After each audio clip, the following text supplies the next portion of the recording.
disabilities. Good day and welcome to Cubicle Lift. This is episode number 4.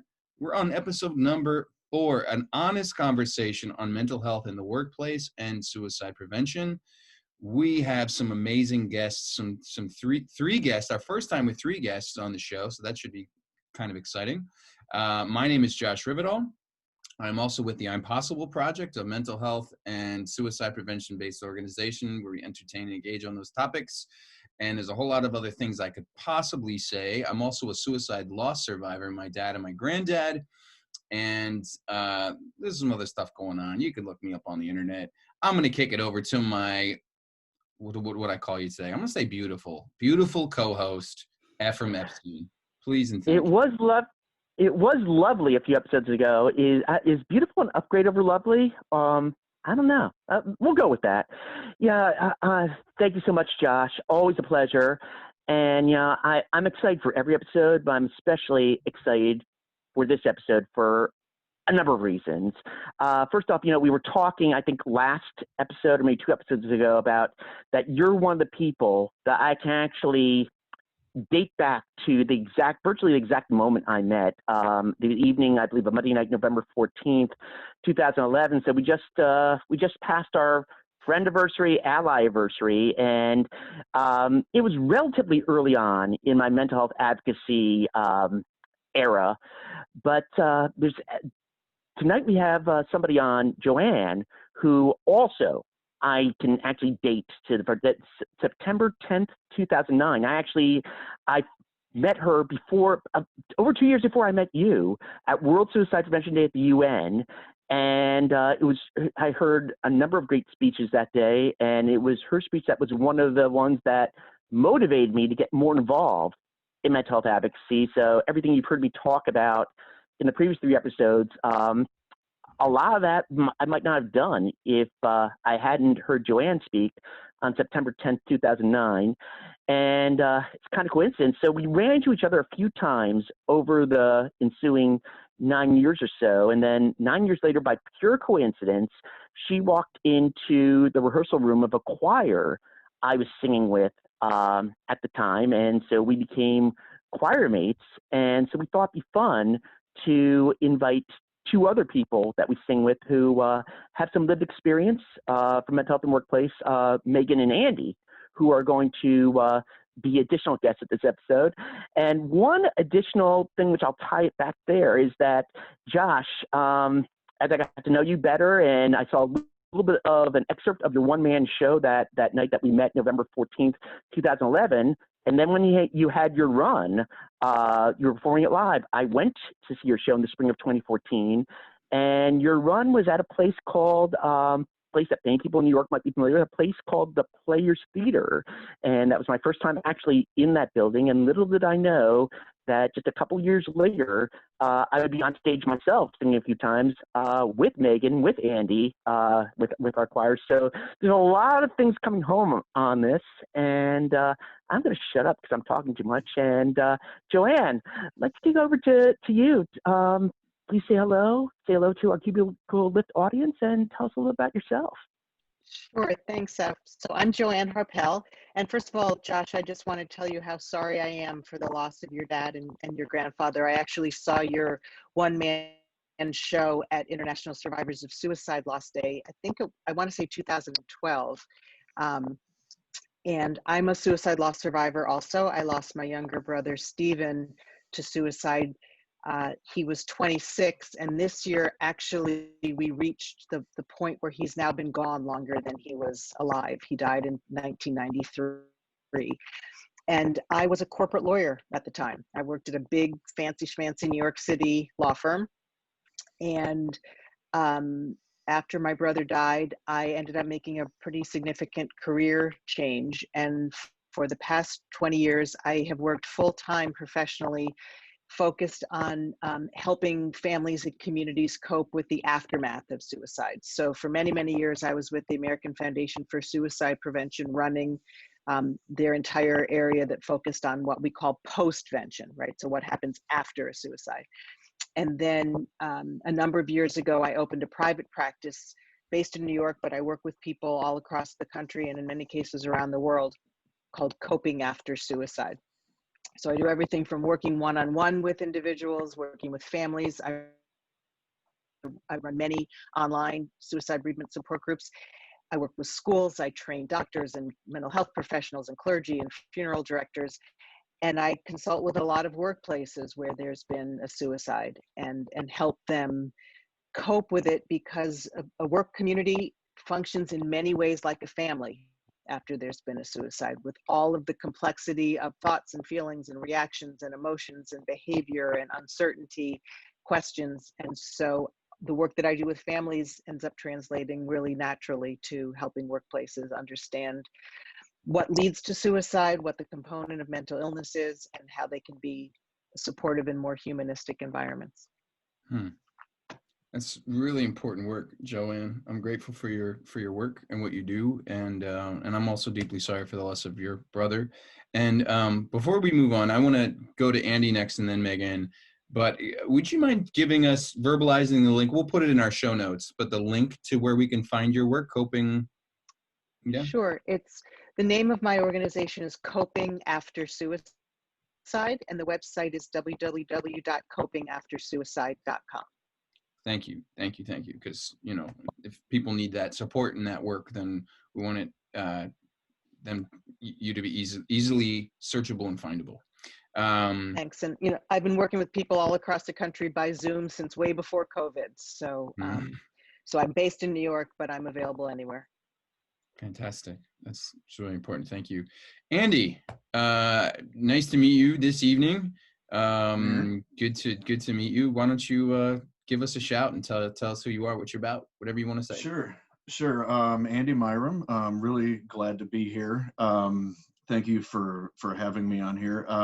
I have dealt with depression, anxiety, PTSD, among other things, pretty much my whole life. Suicidal ideations have popped up several times in my life, and the last time it did, I ended up checking myself into a hospital for almost 2 weeks, which was life-changing in so many ways. And funny enough, if it wasn't for the music therapy that I did in that hospital, I would not be on this show right now, because I would not have joined the choir that everybody else is part of if it hadn't been for that. So it has changed my life in so many ways, just those 12 days.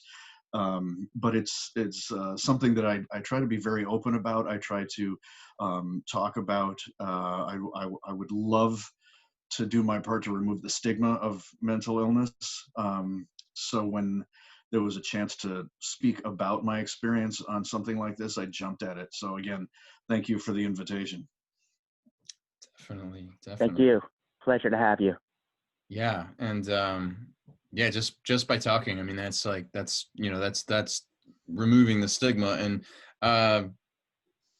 as trite as it sounds, at least ringing in between my ears, I don't mean it that way. I'm so glad you're here. Like, I'm just glad you're here. Like, you know, suicidal ideations aside and all the things to overcome aside.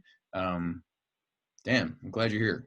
So, yeah. For that what being it's worth, said, for what it's worth, I am too. I just turned 50 last month, and it was a birthday that I look at myself and say, I might not have made it that far, and I did. So, I consider that an achievement, right? yeah. Happy Amen. belated. Thank you. Yeah. Megan, hi. Good to meet you as well for the first time this evening. Nice to meet you. Give us a little shout. What you got? Sure. I'm really glad to be here. Thank you for having me. I'm Megan MacInnes. I also have had personal experience with anxiety and depression throughout my life. And I also think it's really important that people talk about it and start to reduce that stigma. Personally and professionally, I've been involved in a lot of activism over the years. I've worked in politics since I was 14. And I've also done a lot of work with digital accessibility and disability justice, including, you know, both mental health disability and physical disability. So it's something that's just really important to me personally. And I've had the great pleasure of talking with F a lot about both of those issues. And so when he invited me to come on, I jumped on it. Awesome. Pleasure to have you here. Thank you so much for doing this. course. Likewise. I think it's time to start asking some questions. So Always. let's do this. So this is for anyone and everyone. We'll probably go guests first, and then Efrem, and I might have something to say. We'll see. We'll see how it goes. So We so always do. about the workplace of 2020. And I think we're talking more about the virtual environment, what's happening right now. Most places we're looking at virtual, at least on the white collar side of things. So how friendly and accommodating do we think this environment is to mental health? And like, what's changed in recent years? Whatever you want to say, however we want to talk about it, I'm super interested. It's a big question. Speaking personally, I work at a nonprofit that has been very supportive. They're always checking in on us, always telling us to slow down and not try to work as hard as we did before. The big thing is don't compare yourself today to the you of a year ago, because the circumstances are entirely different. Um, that's easier said than done, of course, but it is a far cry from uh, the financial institution that I used to work at, which was not very accommodating to mental health. In fact, it was when I was working there that I went into the hospital, and within a year, I was being told that I couldn't work there anymore because my treatment, my medication, and all of that was slowing me down too much. Um, and so I ended up having to leave that job. Fortunately, I was able to claim disability rather than be fired for performance. So there was at least that silver lining. But it's from everybody that I know who works in this virtual environment, it seems like across the board, everybody's finding their challenges. So everybody's in the same boat. So it's pretty easy for people to have empathy for each other.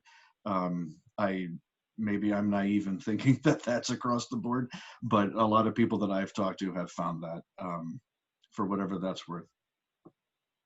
Yeah, I've had the interesting experience of changing jobs in the middle of this virtual world. So I was working in a political office at the start of 2020, and in fall 2020, I ended up quitting my job for a variety of reasons, including burnout. And I found a new job with actually a financial services firm that has been very friendly for mental health and for onboarding remotely. And I think it really depends how friendly this environment is by person, because for me, I'm an extrovert. I don't mind talking over video chat, and for me this virtual workplace is actually much friendlier. I have a physical disability. Sometimes I have a lot of chronic pain, so it's way easier for me to work from home. I have access to my heating pad and medication and a nap if I need one.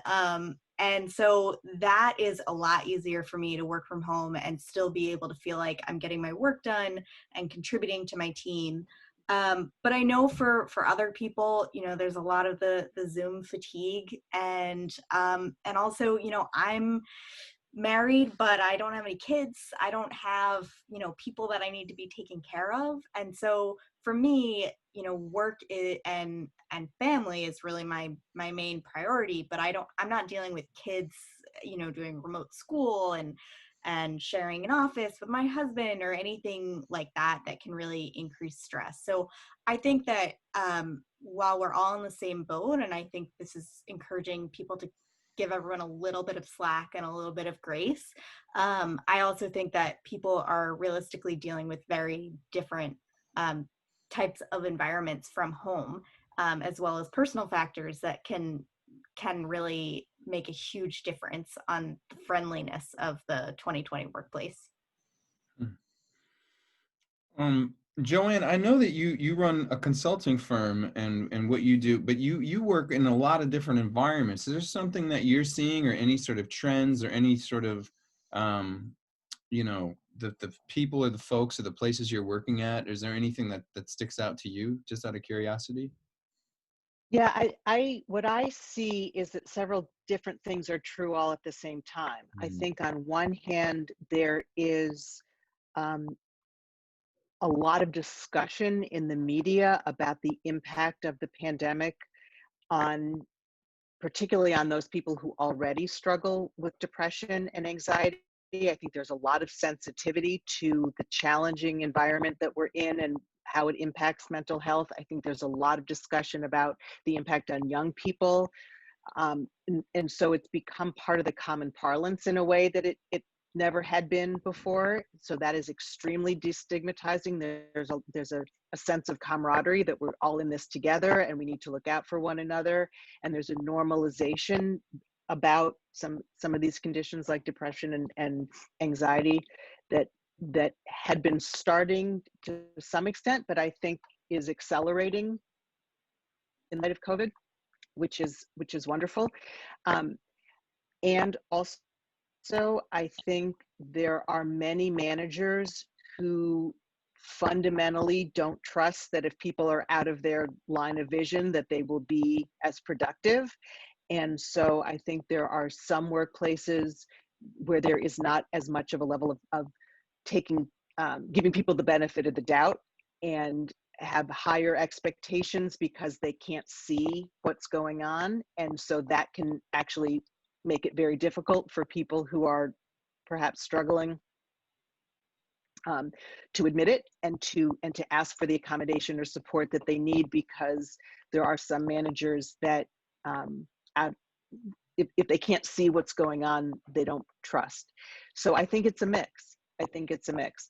I think that there's a lot of discussion too now about the importance of telehealth. That's become available in a way that it wasn't available before. And so I think a lot of employee assistance programs are starting to think more broadly about what kinds of support services they can make available. And they're not limited only to the practitioners who may be local. There's a wider variety of mental health professionals that can work with someone. So I think from that perspective, there's some positive movement. Joanne brings up a really important point, something which I think is very, is that, you know, with all the I'll say the curses, with all the things, bad things that 2020 brought to us, it has forced us to think about things in a different way, that hopefully we can take some of the things there. And that example there, that, you know, the idea that you can do telehealth from the office, that is an option. It's not going to work for everybody. It's maybe not an option at every time. But the fact that now that's something that people have had to explore more, maybe that's something that's a positive that we can take with us in 2021 and beyond. Earlier today, I sat in on a webinar because a colleague, somebody I really like, was a panelist, somebody who we're hopefully going to have as a future guest, and it was basically about change management.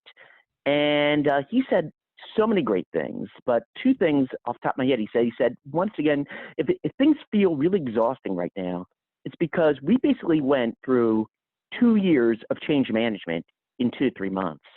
And 2 years of change management itself would be exhausting if it was done in a 2-year span. Doing it in a 2 to 3 month span, you got to believe how exhausting it is. At the same time, some of that change may be things that we can take with us going forward. And something else which he said, which maybe should be obvious, but the way he framed it is something that I'm going to take with me. And I think this is something that's true in 2020. It was true in 2018 and beyond. When you're dealing with coworkers, and really every human being, they really want 3 things. They want to be seen, they want to be heard, and they want to be believed.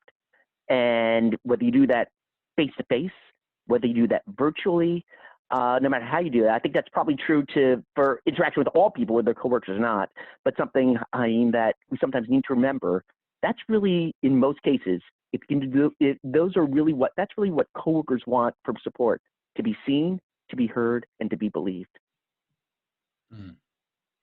It's powerful. I think, I think that's huge. And I was on I I guess a Zoom today. I was leading like a staff training suicide prevention for a high school staff out in California. And we ended up, the discussion part, we ended up talking a lot about self-care, and we ended up kind of diving into how important it is, like, you know, for them to sort of get into some process groups and to take some time to sort of find ways to self-disclose and, you know, and to sort of lift each other up, because you know, we're all going through that change, right? Like those changes, those 2-3 months of changes. We're grieving right now. And we just, you know, there was this talk about how we haven't yet really taken the time to process the grief. And so I think that is going to be ongoing, because this grief isn't going to necessarily go away. You know, as soon as we get this vaccine and like, woohoo, and now we're all back, like the grief's not going to go away. Right. So this is going to be a process. It's going to take some time. So I'm wondering, and I'm hoping that, and this kind of almost leads me to my next question, unless somebody wants to dive in and sort of, you know, keep this part going. But do we see, this is kind of the question number 2, do we see the office of 2021 and beyond being more friendly to those who are struggling with anxiety and depression? Like, do we see maybe this could be sort of like, we learned a transferable skill, which means like we can be friendlier and kinder to the people in the workplace, and mental health equals wealth, and public health is wealth. What do you think? Do you see us swimming in that direction at all? There's a part of me that wants to be really optimistic and say, yes, of course. And then there's a part of me that thinks that um, I think that there are a lot of managers that think that this is circumstantial rather than a systemic issue. And so I think that there are probably a lot of folks out there that think, all right, when we get the vaccine and the schools are open and people can come into the office, all of these problems are going to disappear. And, you know, obviously that's not the case. I do think that on some teams, you know, people that have been able to get to know each other, you know, on a more personal level, that might help folks with opening up and allowing each other more grace and space for these different challenges. But you know, I also think that I often think about mental health in terms of you know, uh, a disability closet almost. I actually was joking today that, you know, since I started this job remotely, I don't know how tall any of my coworkers are because I've only seen them from here up. But similarly, none of them know that I use a cane because they've never seen me stand or walk. And so it's this weird thing of like, how many months do I go before bringing that up, or do I just show up at the office someday and have a cane? And you know, with mental health, it's sort of a similar thing. It's like, when is it appropriate to disclose? Who is the right person to say that? How is it going to change how that person views you? And I think that the pandemic for some folks might have made it easier for them to come out of their closets, and for others it might have just emphasized that certain people aren't safe people to come out to, so to speak. You know, in disability activism, a lot of times we talk about how 1 in 4 American adults have a disability of some sort. But a lot of people think that they don't have any personal friends or family that are disabled. And that's obviously not true, just statistically. You know, if someone said, I don't know a queer person, you'd be like, yeah, you do. You just don't know that they're queer. And it's the same thing with mental health and with disability. Like, we all know people who are anxious and depressed. We all know a lot of people that have different mental health challenges. If you think you don't, maybe there's something you need to do to make it more clear that you're a safe person to have that conversation with. And I worry that in the post-pandemic world, that people are going to tighten back up rather than having, you know, really learned to be open and open to others, you know, the way that we've kind of been forced to this year by having to work basically in each other's houses. It's interesting that you call it a disability closet. We had a talk at work recently calling them invisible disabilities, which is kind of similar, you know. Yeah. And we had to have that discussion about that by having a disability. It was part of a diversity, equity, and inclusion conversation about marginalized groups, and we started talking about invisible disabilities, and I started going, yeah, recovering alcoholic, mental health, bisexual, like we had to have all those conversations. And I saw my coworkers going, oh, all right, like they didn't freak out the way I thought they would. But I know I'm lucky to have that kind of a working environment. But it's one of those things that when I was listening to Megan talk, that kind of systematic stuff that this pandemic has uncovered in the workplace, I think to some it's freeing, because they can say, oh, that's what's been wrong, whatever this thing is. To others, it's constricting because they don't want to face that problem. Depending on the organization you work with, depending on their values, etc., whatever their top value is, that's going to drive everything else. So I think there are some that just go, well, that's going to get in the way of not to be overly cynical, but profit margins or performance or stock prices, or it's that above all else. And then there's others that say, you know what, if all of my employees, if they're working at 75% of what they normally do, but they're still showing up, we're still winning. You know, they have to have to put it on a sliding scale these days, right? So I think it depends on the organization, and no one industry is immune or susceptible or anything. It's really the organization within it. Like Megan was saying, her experience with a financial institution has been warm and nice. Mine was not, but those were two different organizations. So it's all about the people you work with, and the fortunately the HR teams. They can be of great help in cases like that, of just if you have to disclose to anybody, they're the first people to go to, in my experience. But I think I would love to be just as optimistic as Megan is and say, yes, this is going to be wonderful, and going forward, everything's going to be so much better. I think there's a lot of people who are going, all right, back to business, and go back to the way it was, because they don't want to face all of that, and they just want to get back to the way it was, and to that comfortable place, the place they've been familiar with for the longest time. I don't blame them. I get stuck in that all the time.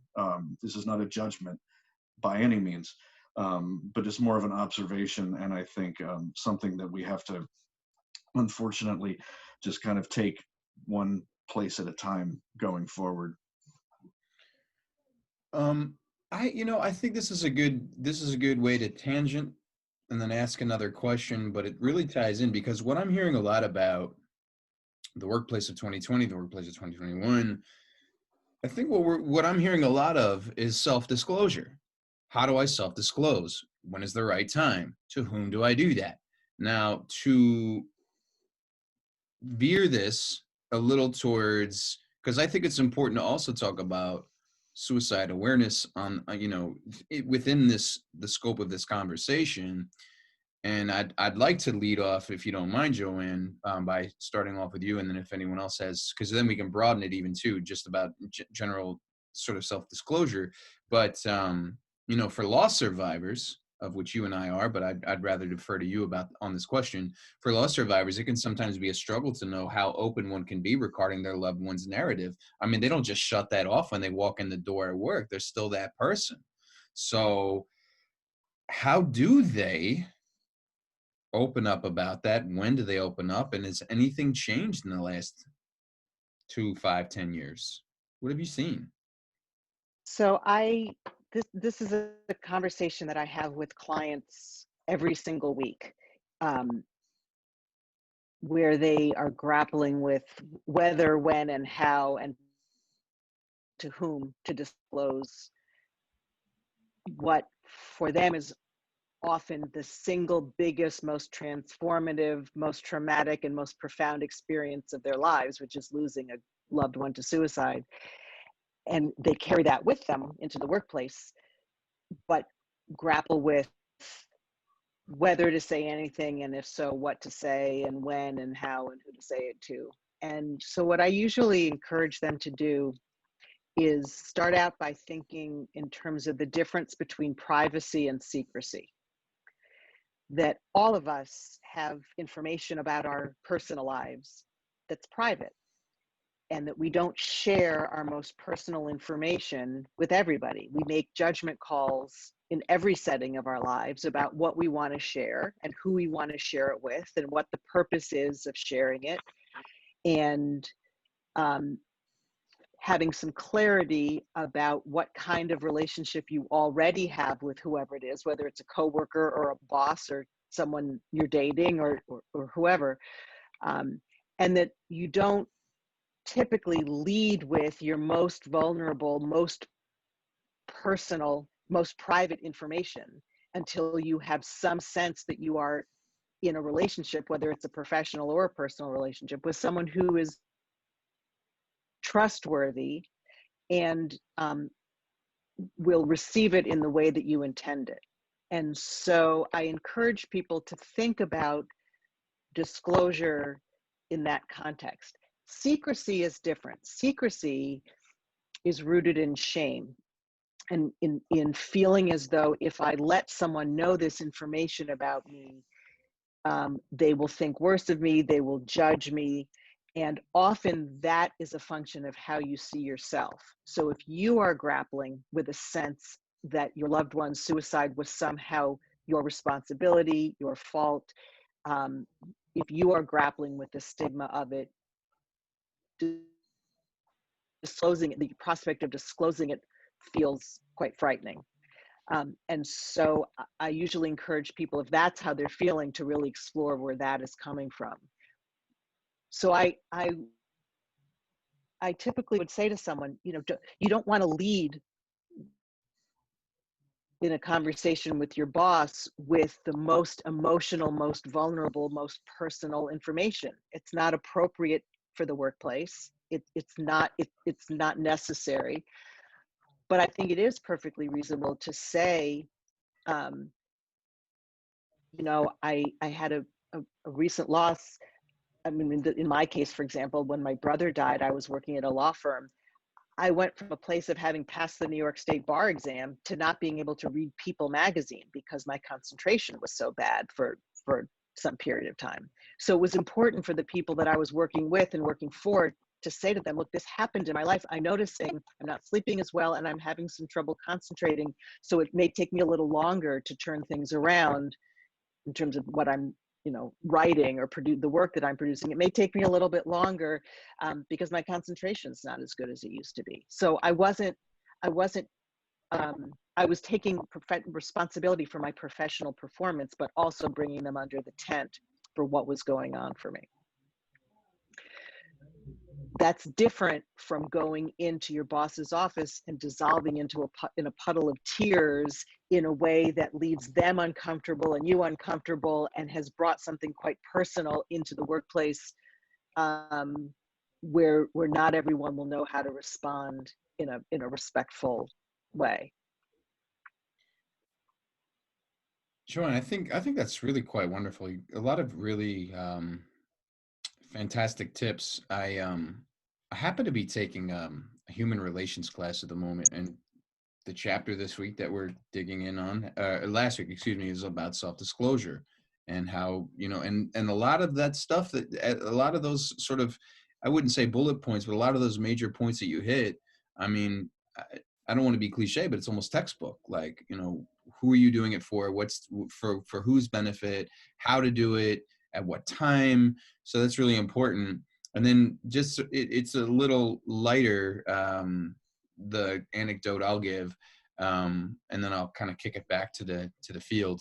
But I often, and this is a broader conversation about mental illness, but when I do a presentation or presentations at a university, a student might ask, well, when is it appropriate to tell, like, this girl or guy I'm dating about my bipolar disorder, I'm like, well, probably not on the first date, because they're not talking to you about their psoriasis either. Like, there's a moment, there's a point in time where like y'all are going to figure it out and y'all are going to know if it's a safe thing or not.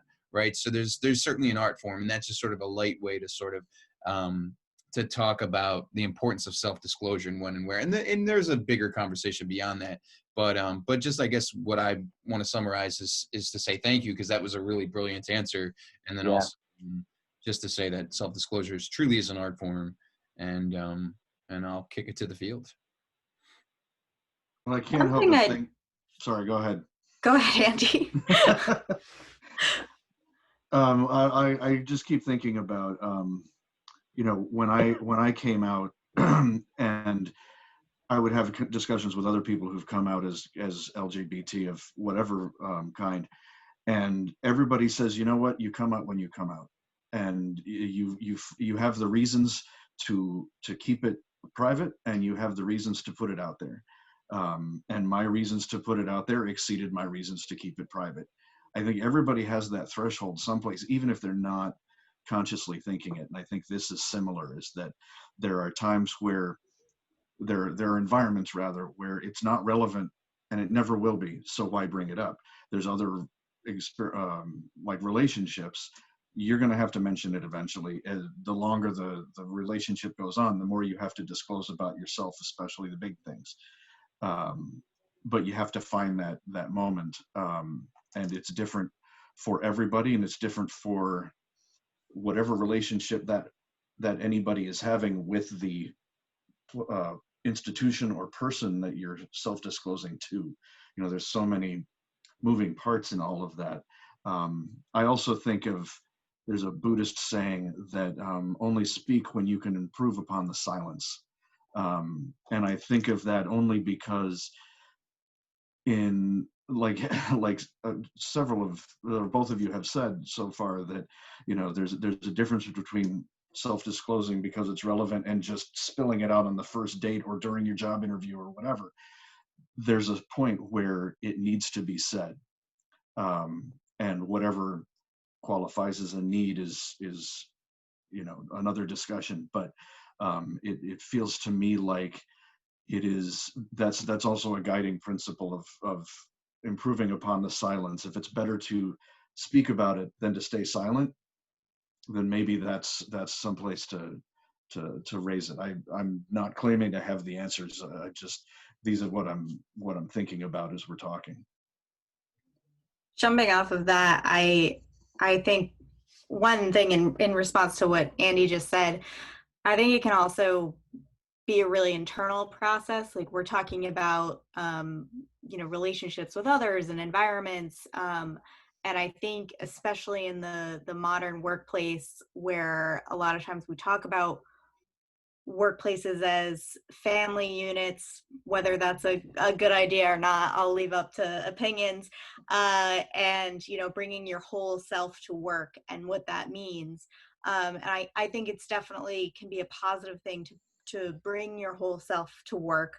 But a lot of times when people say that, they're meaning bring your whole self to work as long as it's fits in this stereotype that I think of as an appropriate self to bring to work.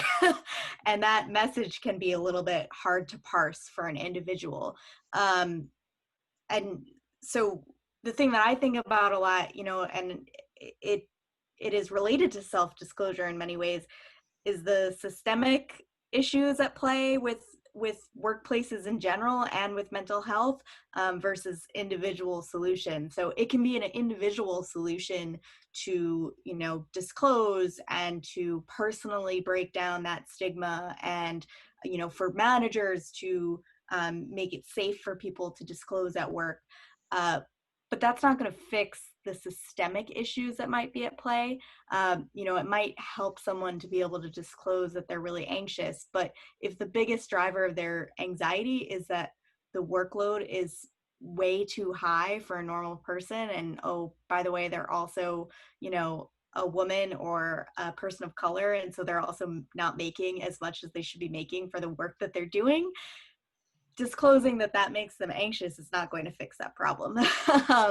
So I think a lot of times when we talk about workplace and mental health issues just at large, we talk about these individual solutions and what individual managers and individual workers can or shouldn't do, when a lot of these issues are at heart systemic issues that one person, even one workplace, can't actually fix themselves. I It's also think interesting. that, sorry. Go ahead, Joanne, and then F, why don't you pop in I, after that? I also think that workplaces are comprised of individuals, but they also very distinct. They exist for a distinct purpose. And in a work environment, you are dependent on one another to produce whatever the work product is. And so there is a balance between being human beings with empathy and compassion and genuine, authentic interest in one another's well-being, and also being dependent on one another in order to produce the work that you're being paid to do. And it's all true at the same time. And so I think I have in mind someone who struggles with a mental health condition, doesn't happen to be either depression or anxiety, although it could be, that makes it very difficult for this person to meet deadlines. And without disclosing to their coworkers that that's going on, the coworkers get increasingly frustrated that deadlines come and go and this person isn't producing on time. And it starts to look like the person doesn't care and isn't a team player and isn't pulling their weight. And so in that case, disclosure would go a really long way. It would be the professional thing to do, to say to your other team members, look, I've got this issue that I am working hard to grapple with, but sometimes it interferes with my ability to meet deadlines.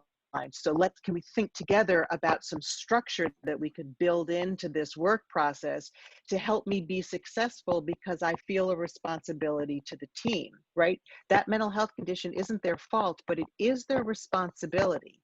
And so disclosing it will help them be a better employee, a better teammate.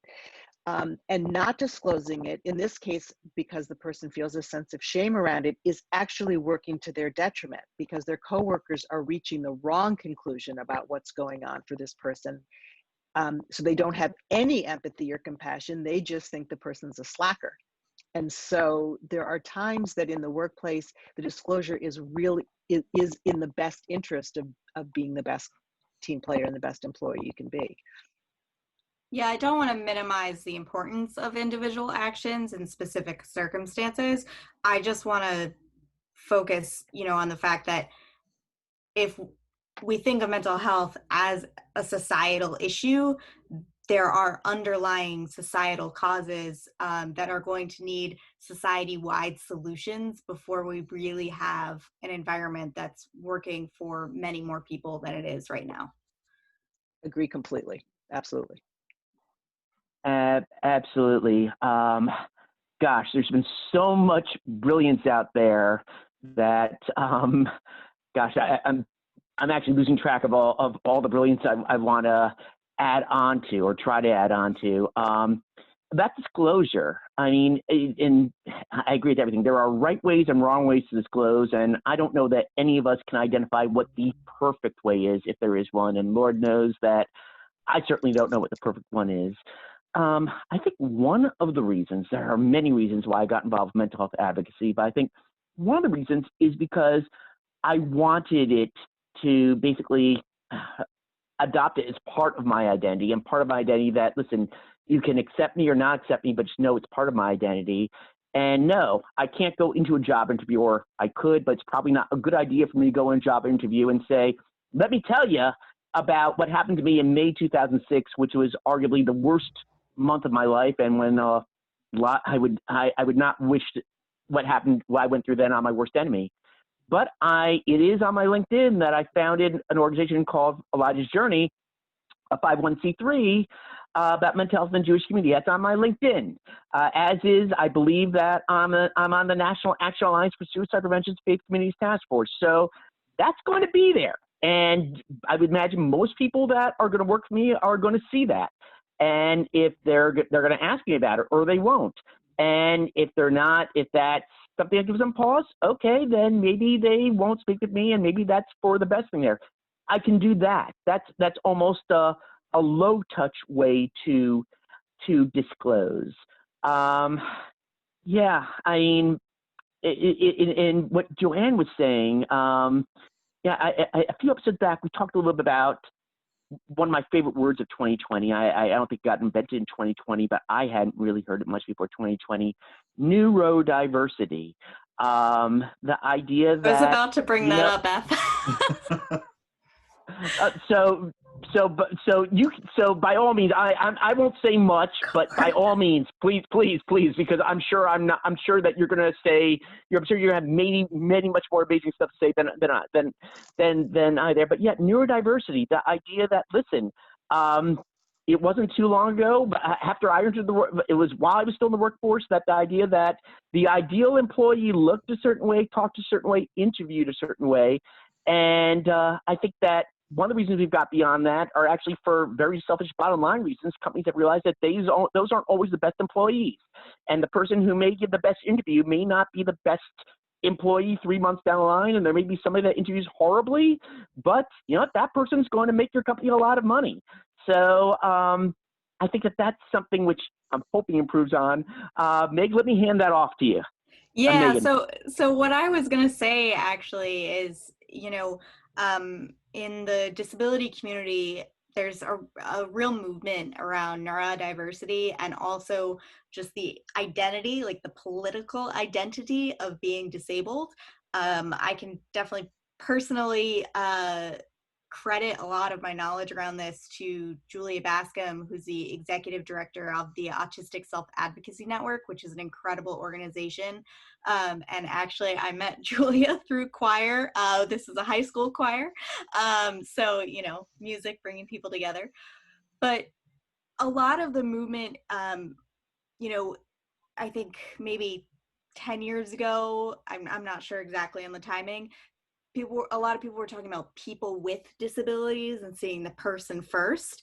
And many still prefer that identity. It's very individual. But for a lot of folks in the neurodiversity movement, the Autistic Self-Advocacy Network or movement, and you know, even a lot of people with physical disabilities really prefer to say, no, I am disabled. That's who I am. That's a core part of my identity.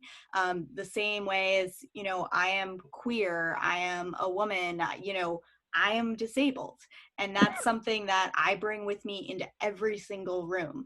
And obviously, you know, when I'm using my cane in public or something, that's very obvious to anyone who looks at me. But in a lot of rooms, certainly in a lot of Zoom rooms, that's not something that's immediately evident, but it is an important part of how I identify and how I move through the world and how I interact with others. And I think, you know, this movement and this idea of that as a political identity has been so powerful. It's given people community online and in person. And it also just, you know, makes it a little bit less of this thing that we keep to the side, because you can't keep, you know, your identity to the side. That's just like, it's who you are and it's how you come into a room. And so I think I credit a lot of the progress that I've made personally, a lot of the progress that I think a lot of social movements have made to that neurodiversity movement and the disability movement. That's really, you know, changed that focus from, well, no, they're not different than us. They're just differently able, to like, no, this is a disabled person. I'm a disabled person and I have different access needs, but I'm still a person. That's just a part of my identity. Megan, that's a great thing that you bring up. Because I had that question recently. I'm having ongoing, like, personal, private brainstorming conversations with a few people who are autistic or who represent or work within the autistic space. And as I was conversing with them, I was like, wait a minute, is it people living with? Is it people? And they were like, no, generally speaking. And they kind of explained that to me. And I was like, holy cow, like, okay, good. Like, because I'm used to the person first language.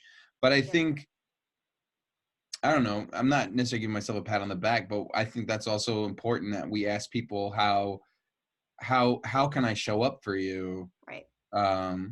Instead of assuming I'm woke, I'm gonna call you this thing, and like I got my 10th woke punch card. I get to have a free pumpkin spice latte now. Like, no, like we really have to like really check ourselves and check our biases and just continually consider how we show up for others. So I appreciate you, I will say, educating me on that. I can't speak for anyone else. So I deeply appreciate that. I may or may not be improving upon the silence, but I do want to, I do want to steer this toward showing up for other people. And so I want to kind of treat this as a bit of a lightning round, because I want to sort of keep our time together right and tight, be respectful of our individual times, and also of our watchers / listeners. So I'm kind of curious, 1, 2, 3 bullet points from each of you, either on what's the importance of checking in with others, like checking in on them, how they're doing, and how can we do that? So one or the other, or both. So how can we check in with other people, and how do we do that? What's the importance, and how do we do that? I think some of the importance is what I believe it was F was mentioning earlier about being seen, heard, and believed. That by checking in on somebody, you're letting them know that you aren't just saying, how are you doing, to be polite. You actually want to know the answer to it, and that it's personal. It's not just, like I said, saying good morning or how you doing and then moving on. And I think, to me, the best thing that I've ever done, and the best thing that works for me, is just listening and not trying to fix it. If somebody says that, if you ask them how they're doing and they're not doing well, there is no magic wand that you can wave around and fix that. But listening to them and saying, I'm really sorry that happened, or that you're feeling this way, can go a lot farther than, what you should do is go for a run, or you should go and have some chocolate, or whatever. It's different for everybody. But it seems like that seems to help people the most, in my experience. Thank you, Andy. Brilliant. Yeah, I agree with you completely, Andy. I think that for me, what's most important is authenticity. That you come from a place of authenticity, that there is a difference between being nice and being kind. And being nice is saying it for the sake of it, of saying it, or for the sake of being heard to say it. Being kind is actually genuinely caring about the answer to the question that you're asking. And so there is no script for how to check in on someone, but what feels important to me is the intentionality behind it. Thank you, I love Joanne. that. The only thing I would add, aside from I love the nice versus kind. It's something I think about a lot.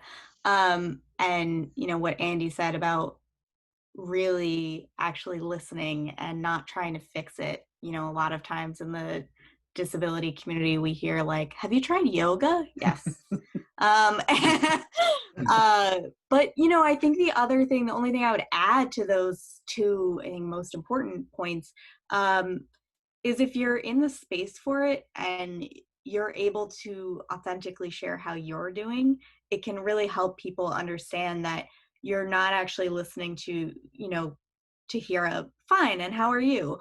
but like you actually are interested in an exchange and being building a space where people can genuinely share. And I think that that's something that it would be great to see more of, particularly from leadership. You know, a lot of times people will follow that example from a manager. And if the manager is always like, oh, I'm fine, let's just dive in, you know, that's fine. But then you're not going to get the same genuine exchange in the workplace that can really help you connect as a team, be more empathetic, and, you know, at the end of the day, be more productive. Whereas if, you know, you have a manager who says, look, you know, I gotta be honest, I'm not on video today because, you know, I overslept and the kid is sick and, you know, what a day, man. Like, that makes it a lot easier for the employee to say, yeah, I know, I spilled coffee all over my keyboard. Like, dang, this is, you know, this 2020 is out to get me. You know, it becomes a lot easier to have those exchanges when there's that example of sharing from the top. I heard once conversation be described as throwing a ball back and forth. Like you say, how are you? I'm good. How are you? They throw it back. And they're going to throw it back the same way that you throw it to them. That if you say, I overslept, there's no hot water, I haven't done laundry in 3 weeks, then somebody else will, as you said, say, yeah, this is what happened to me too. And everybody will feel that they're throwing the ball around at the same speed and they're not over or underdoing it. And I just liken it to, if you're playing catch and one person is just lobbing it, you don't drill it back like a fastball. You're obviously, that's the way they want to play. And I've found that analogy kind of works in kind of the boundary of where that line is of, yeah, I'm fine, how are you, to actually, I'm not fine because here's all the stuff that happened this morning and why I'm not on Zoom. Yeah, I think one thing which I think draws on what I've heard from a lot of people is that even when we're in cases where we're open, or even in cases where, okay, we're speaking to somebody, there's somebody else here who's open because they've been through something that sounds like something I've been through, just because we identify similarly doesn't mean that we've had the exact same experience. I'm in the workplace and somebody comes to me and says, that person's open that they've had anxiety, I shouldn't assume that just because I've also battled anxiety, that what worked for me is going to work for them, or is what they need right then and there. We can ask, we can share, but that can almost, I can tell you that the empathy that I've received hasn't always been by the people that have had the most lived experience. There are, yes, I have had some great talks and some great advice from people who have also had lived experience. But there are times that the more empathetic or the better listener has been somebody that hasn't exactly experienced what I've experienced. And there have been times I've been speaking to people that may have experienced things that are similar to what I've experienced, but they just were focused on, here's what worked best for me, and that's what should work for you. Or this was my timeline, and that will be your timeline. And I would much rather speak with the first person who maybe doesn't have this similar level of experience, but is willing to really listen. And what Andy said about fixers, yeah, that was something else that person, that webinar that I was on earlier today mentioned, that we all want to be fixers, talking about change management. And there are times that we've got to really say, I think he said elbow service, basically say, okay, let's really listen to what the problem is, and then we react. And that's part of being peer support as well too. And the only other thing I would say that is that sometimes when we are treated that way, we want to then lash out back saying, you're not listening to me, what you're doing is not right. But sometimes if we can, and it's not always easy, if we can calmly say, listen, let me explain to you why I know you're trying to help, but it's not really helping, that can sometimes move it forward as well. Excellent, Efrem. Really, really nice. I think the only thing I will add, I'll be relatively brief, but I think it's important to, when we do check in with somebody, in either explicitly or strongly implicitly say something to the effect of, I see you, and really back that up. Like, I see you. It's empathy, it's kindness. And then we listen from there. We're listening, and we're listening with the intent to learn and not with the intent to reply. And so that means, what can I learn? How can I show up for you differently, better, healthier? And then we're also, I think we want to come from a strengths-based place. Like, just because this person is struggling doesn't mean that they're not um, a complete and whole human being. They're bent, not broken, right? And the tables may turn at some point in the future. And so we'd want somebody to treat us with the same or similar dignity and personhood. So I think that's how I'd want someone to show up for me. And I hope I can do more of that for others. So wow, what a brilliant and beautiful conversation. I've not met our three guests. Well, no, I'm sorry, I've only met Joanne. I know Joanne, but I've not met Andy and Megan. And this is just a really beautiful evening for me, and just a nice way to share in some community and an important conversation, and to learn. So thank you. And Efrem, of course, man, it's we said beautiful at the top, and you held strong. You held to it, man. You kept the beautiful moniker going. So thank you, everybody. Thank you so much. Thank you. Thank you. And I will wind this puppy down. So for my beautiful co-host, Efrem Epstein, I am Joshua Rivedal. This is Cubicle Lift, episode number 4, an honest conversation on workplace mental health. Thank you so very much. Look forward to seeing you next time.